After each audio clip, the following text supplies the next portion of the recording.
Hello everyone, Ember here, and welcome back to a very exciting new video today because I'm going to be taking a look at a new simulator slash client called Pokemon TCG Sim. Very easy name to remember there. And I would like to start the video by saying a huge shout out to 10 Types and Uncommon Fossil. I will leave a link to both of their channels in the description. Thank you for, bringing attention to this simulator.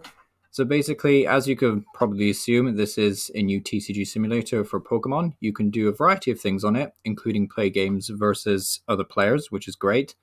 You will need to match up with, another friend, for example. There's no automatic matching, if that makes sense. So you can't find other people who are playing it. But still, this is a fantastic step up from the majority of simulators out there. So very excited to share with you. And I just kind of wanted to go over a little bit of a concise tutorial, I guess, and just go over the basic features.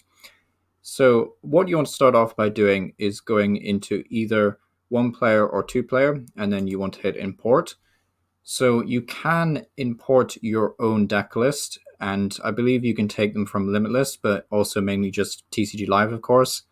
Unfortunately, I cannot get onto TCG Live, so I can't do this. However, thankfully, there's this inbuilt feature which just allows you to actually look through basically decks from the past, well, goodness knows how long, and you can basically take any relevant deck from these eras. So, for example, a one that I've been messing around with recently is Buzzwole Lycanroc. So we can just look at the list here. You can even copy and paste this, obviously, into another tab if you just want to review the list first. And then we can just import there. So yeah, that should be one player. So this is our list, and we can hit setup or just setup.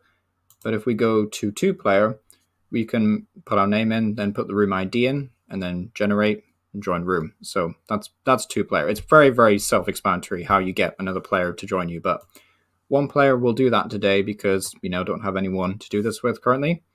So then we hit import, and then all you have to do is just literally click on this. I didn't realize this. It took me way too long to realize this, but yeah, this is how you get another deck on. So you could obviously just do a test game against yourself, like just to draw pass, see how your deck runs. Is it drawing well? But if you, for example, want to play against yourself and use two decks effectively at the same time, you can do that.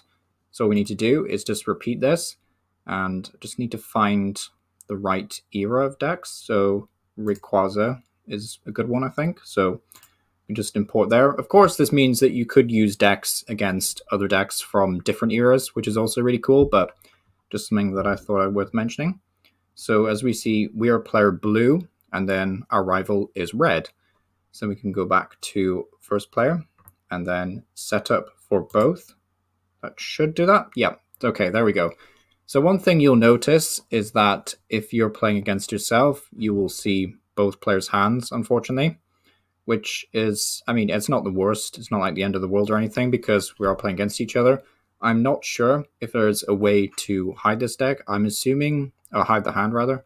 I'm assuming there's a way to do this if you go into a two-player game. I don't have full confirmation of that yet. I'm pretty sure you can though. But basically all you need to do is set up. So also, I should probably bear in mind, if you just hit shift on your keyboard, it'll bring up this, which is just really useful. It's just how you play the game, basically. And we'll be using that all throughout this video to do the tutorial. But yeah, basically, this hand is trash, unfortunately. That's really unfortunate. I really don't want to have to do this. But yeah, we'll start with Diancie because that's, I think, the best option here. So we're going with Diancie. And then what you have to do to look at operate the second player is just hit this button, and then all of a sudden you're facing this player, so using this deck. And then this hand is equally trash, but we will start with, I guess Oranguru makes this a bit more interesting. There is Floatstone, I believe, in this list. So yeah, hopefully that Oranguru isn't stuck there for the rest of the game. And then I believe Xurkitree, I think we can look at Xurkitree. Can we look cover hand? Oh, okay, so that might be how we hide the card, but I was hoping we could... All right, there we go. So if you double-click them, then you get to look at them, so that's good. So we can just put Xurkitree on the bench for setup, and then we flip over. And then all we have to do is hit the plus turn. So now it just automatically draws for turn, which is fantastic. Also, if you just hit, like, the keybinds between 1 and 9, so I'll just hit 1 now. There we go. That's just how we draw an extra card. And that's just easy as well if you don't want to use the turn thing, but obviously most people will want to use the turn, so just have it there. So what I'll do here is put a Buzzwole down. I won't do a full game, by the way. I'm just going to do a brief tutorial on how things work. One thing I will say is that energy is really annoying. So if you pick up an energy and you're like, oh, I want to attach it to Buzzwole, you can't just do this, because otherwise the game just thinks you're benching another Pokemon.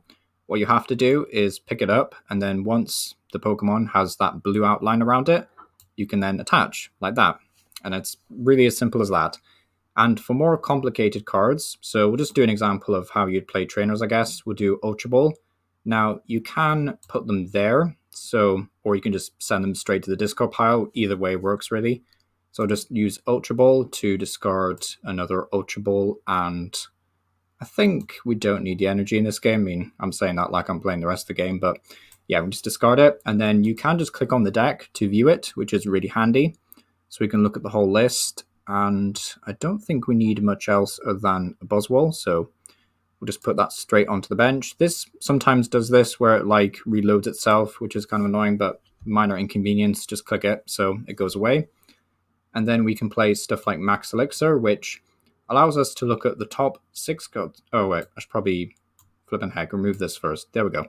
So we can play Max Elixir, and this allows us to look at the top 6 cards in our deck. So how we do that is we consult the menu, and then all we need to do is, where is looking at the top 6 cards? Move card, deck. Okay, view. So we just hit Alt, and then Alt 6 allows us to look at the top 6. Unfortunately, we don't hit any energy, so all we have to do then is just hit Shuffle All. So then they go back into the deck, and that's fine. And that is the first turn. So pretty simple, pretty quick. Just flip over, do the same thing here. Plus 1 turn. We can play stuff like Mysterious Treasure to discard, I guess, Grass Energy. We don't need Grass Energy. To find a Rayquaza. Rayquaza is another really good example because Rayquaza will just have an ability that allows you to look at the top 3 cards and attach any amount of energy you find there to Rayquaza, and then discard the other cards. So we'll just use that as a decent example. So bench Rayquaza, and then it's Alt 3. There we go. So we did hit an energy, which is nice. So we can move this energy to Rayquaza, and then just discard the other cards because we have to discard them.